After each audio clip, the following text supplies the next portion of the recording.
Eccomi, ci siamo. Allora, perché ho scelto di parlarvi di problem solving oggi? In realtà questa idea è nata con Valeria durante la nostra formazione continua di quest'anno. Un sacco, ma tanti insegnanti incontrate durante la formazione ci chiedevano qualche spunto per lavorare su questo problem solving e noi continuavamo a dire non è il momento, perché il momento è adesso. E adesso perché? Perché oggi più che mai sentiamo parlare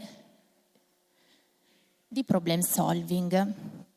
Oggi nelle grandi imprese, nelle piccole aziende, ma anche nella vita privata, la capacità di problem solving e quindi di riuscire a risolvere situazioni con una certa velocità, con poco costo e con un sacco di altre abilità è una delle capacità più richieste nel mondo lavorativo.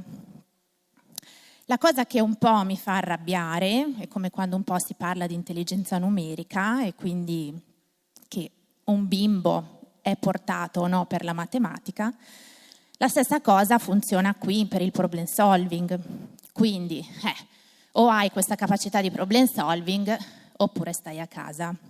Ebbene no, in realtà non funziona per niente così. E per quale motivo? Perché il problem solving, insieme abbiamo visto alla parte di linguaggio, alla parte di acquisizione della L2, alla parte di intelligenza numerica, è una delle capacità che possono, anzi, mi permetto di dire, devono essere allenate già dai primi giorni di vita, dalle prime settimane, dai primi mesi. Quindi questo coinvolge non solo le famiglie in primis, quindi genitori, nonni, zii, babysitter, eccetera, ma anche tutta quella parte di insegnanti, educatori di nido che si occupano dei nostri piccolini, che poi io chiamo piccolini, ma che piccolini non sono, perché già nei primi anni di vita le cose che loro apprendono senza sforzo cognitivo sono tantissime. Allora, andiamo un pochino a capire quando possiamo effettivamente parlare di problema. Per parlare di problema, questo in ambito matematico, ma anche nelle dinamiche di tutti i giorni, devono esserci sempre 3 elementi caratterizzanti. Allora, ovviamente per primo deve esserci una domanda implicita o esplicita, altrimenti non può esserci la messa in campo della risoluzione del problema.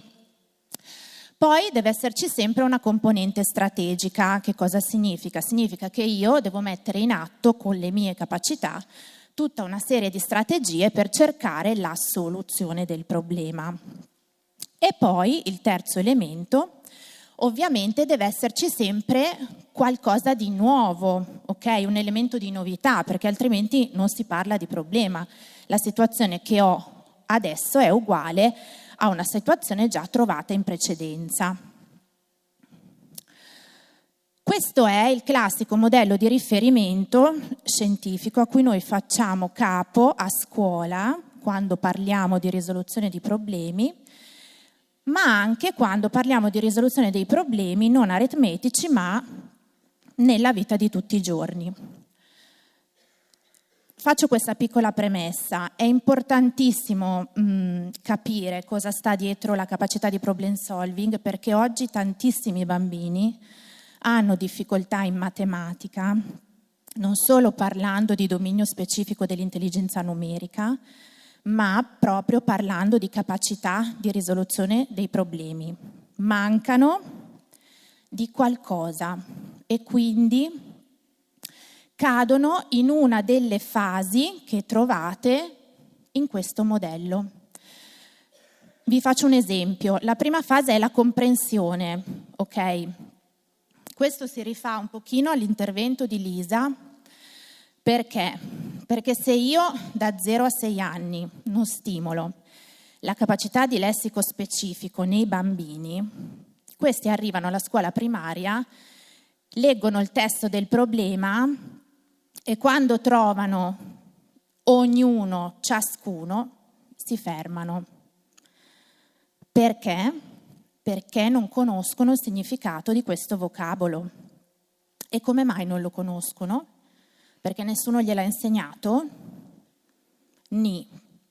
Perché non l'hanno sperimentato, ok? Non l'hanno vissuto.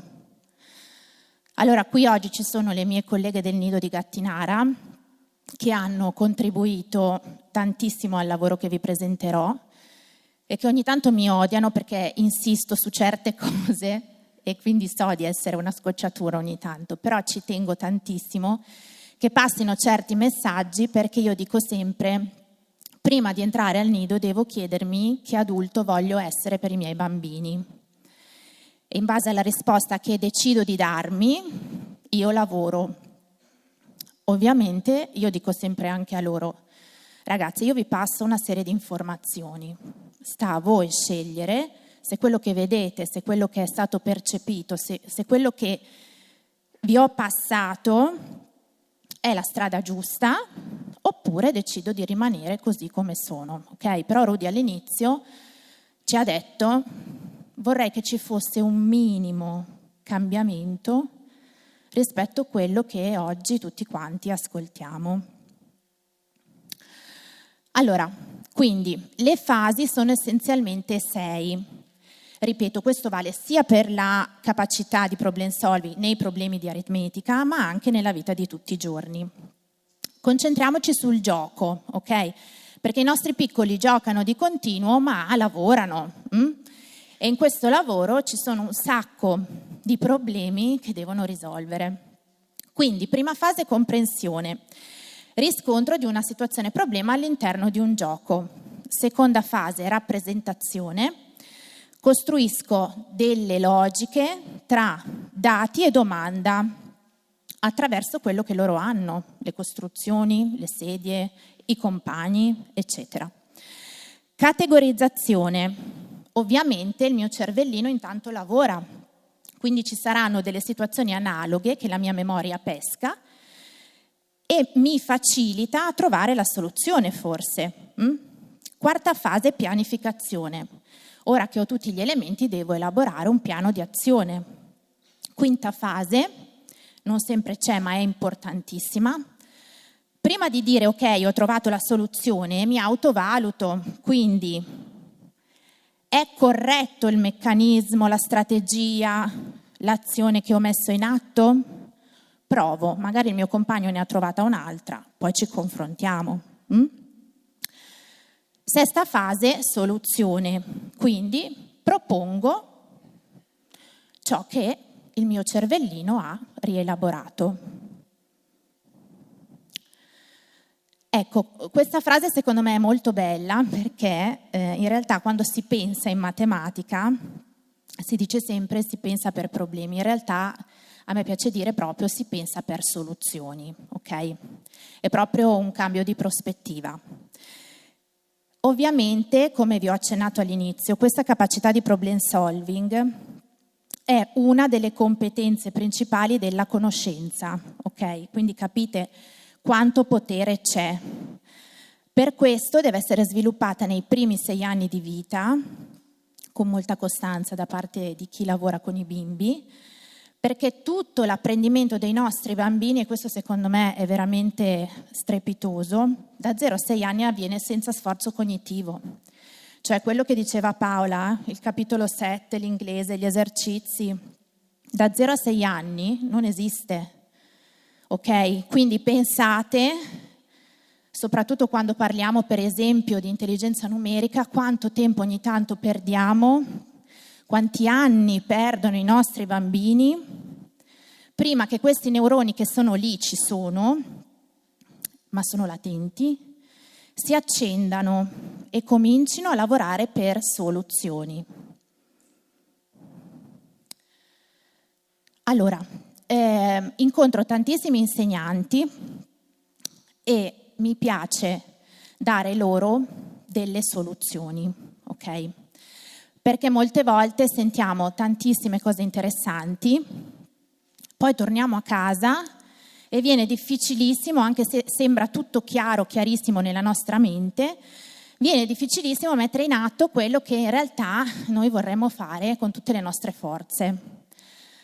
Allora, come faccio a lavorare su questa benedetta capacità di problem solving da 0 a 6 anni, quindi al nido, alla scuola dell'infanzia, a casa come mamma, se non so da dove partire. Allora, la cosa innanzitutto da sapere è che dietro la capacità di problem solving ci stanno 3 precursori importantissimi che sono quelli che vedete alle mie spalle: linguaggio, attenzione e memoria. Se io lavoro potenziando questi 3 aspetti, e molto è stato detto negli interventi prima del mio, io ottengo dei risultati strabilianti. Allora, portandomi a casa tutta questa conoscenza e tutta questa informazione, insieme alle mie colleghe abbiamo ideato una griglia di valutazione, dove intanto è divisa in 4 macro aree: linguaggio, attenzione, memoria e per ultima ovviamente la capacità di lavorare, di risolvere, di trovare soluzioni a situazioni di problema. Queste macro aree hanno tutti dei sottoinsiemi, ok? Quindi il linguaggio avrà degli step precisi da seguire, l'attenzione è lo stesso, la memoria è uguale, per arrivare poi a provare insieme ai miei bambini a risolvere problemi. Allora, vado veloce perché sono tante, ma soprattutto mi piacerebbe farvi vedere che cosa fanno davvero i bimbi. Quando parlo di linguaggio, parlo di comprensione e ascolto senza richieste, lettura, di cui parlava Lisa, associazione parola-immagine con flashcard, descrizione di azioni semplici, descrizione di sequenze, ripetizione di frasi, ripetizione di racconti con vignette e racconto libero. Ovviamente qui ci sono attività che vanno da 0 a 6 anni. Eccoli, questi sono i bimbi del nido. Associazione parola-immagine con flashcard. Qui oltretutto si sviluppa la capacità di lessico specifico e quindi di cercare di ampliare questo lessico fin dai primi mesi di vita. Poi abbiamo la descrizione di sequenze. Ok, questi sono i mesi di primavera in cui fuori piantiamo i semini, cominciamo a coltivare l'orto, no? A piantare le piantine per farle crescere. E beh, allora mentre lo faccio, lo posso raccontare attraverso sequenze, cosa succede prima e cosa si sviluppa dopo. Quando invece parlo di attenzione, e qui si fa un po' più complicato il discorso perché l'attenzione racchiude un sacco di variabili, no? Allora, intanto abituare i nostri bambini ad avere una reazione consapevole a uno stimolo. Poi c'è il riconoscimento attraverso i sensi, quindi sviluppare, allenare l'attenzione attraverso i sensi, l'individuazione di errori in una data situazione e la comprensione e l'ascolto per consegne. Difficilissimo questo. Reazione ad uno stimolo consapevole. Allora, adesso leggiamo questo libro. Vi ricordate questo libro qua che l'abbiamo già letto? Come si chiama? Cacapupù. Però questa volta dobbiamo fare un gioco con questo libro. Ogni volta che sentite la parola cacapupù dovete battere le mani. Cacapupù. Una volta sola, proviamo. Cacapupù. Cacapupù.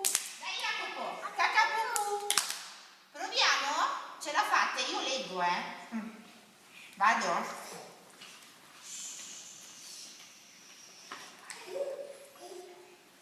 C'era una volta un piccolo coniglio che sapeva dire solo una cosa. Cacapupù!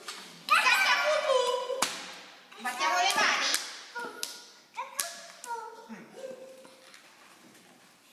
Ogni mattina la sua mamma gli diceva: su, svegliati mio piccolo coniglio, e lui rispondeva: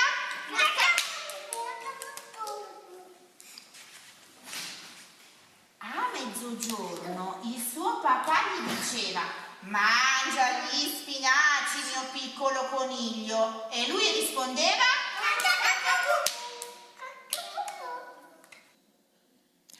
Allora, avete visto com'è difficilissimo, perché qui entra in gioco l'impulsività, cioè entrano in gioco un sacco di variabili. Questi bimbi sono davvero molto piccoli perché sono bimbi del nido, però abituarli oggi, domani, dopodomani con attività di questo tipo allena davvero tantissimo la loro capacità di ampliare e di sviluppare l'attenzione.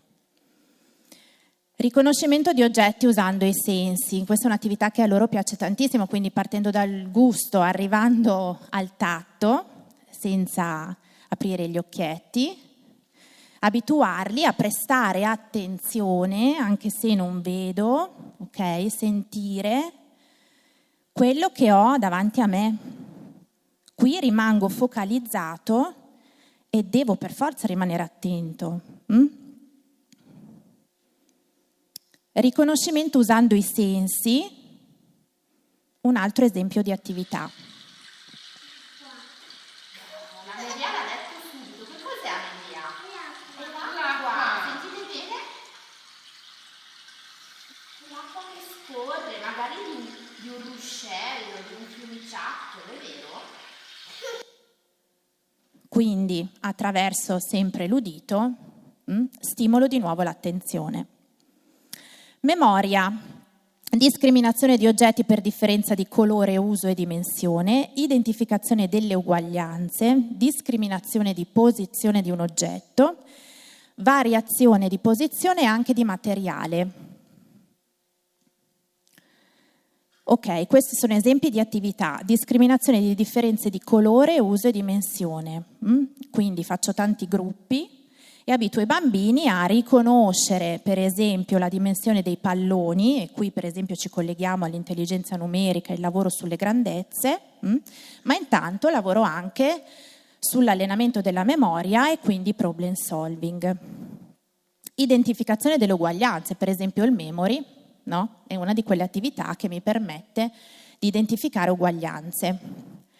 Identificazione e variazione di posizione, quello che vedete qui, e dopo ve lo faccio vedere con un altro video. Cambiare la posizione degli oggetti partendo da uno schema principale per arrivare allo schema vuoto, togliendo un elemento, togliendo due, cambiando la posizione, ok? Abituo i bambini a riconoscere e allenare la memoria, perché devo ricordarmi com'era e che oggetto c'era prima.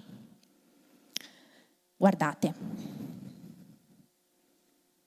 Albero, foglia, fiore, piuma si chiama questa.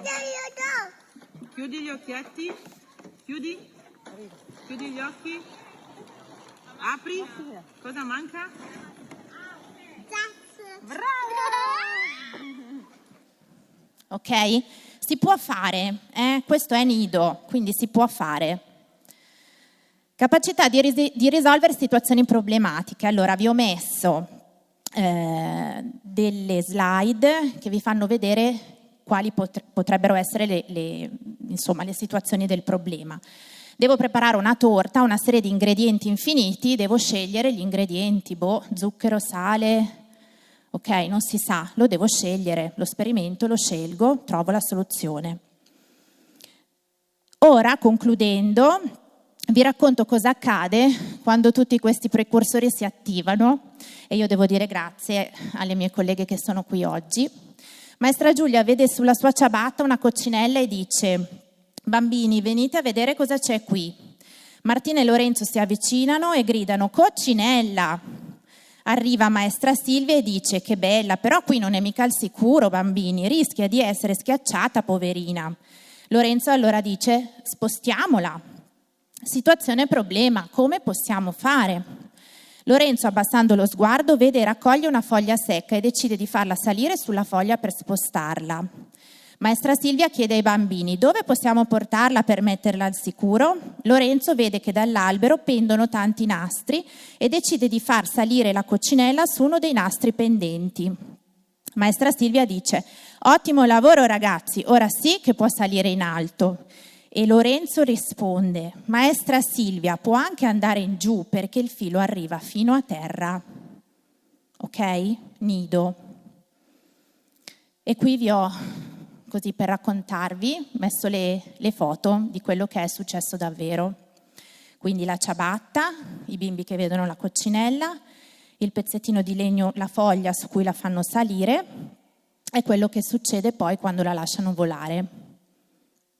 Quindi, come e quando, concludendo, possiamo e dobbiamo proporre problemi a questi bimbi, a scuola ma anche a casa, da subito e quotidianamente. Per esempio, trascinarsi sotto il tavolo, girarci intorno per raggiungere un giocattolo a casa è trovare la soluzione ad un problema. Potenziare queste abilità e soprattutto questi precursori di cui vi ho parlato è invitare i bambini a cominciare a riflettere su piccoli dilemmi. Tutto questo è possibile solo ed esclusivamente attraverso creatività ed esperienze, più tutte conoscenze accumulate che non spariscono ma rimangono nei cassetti della nostra memoria. Grazie.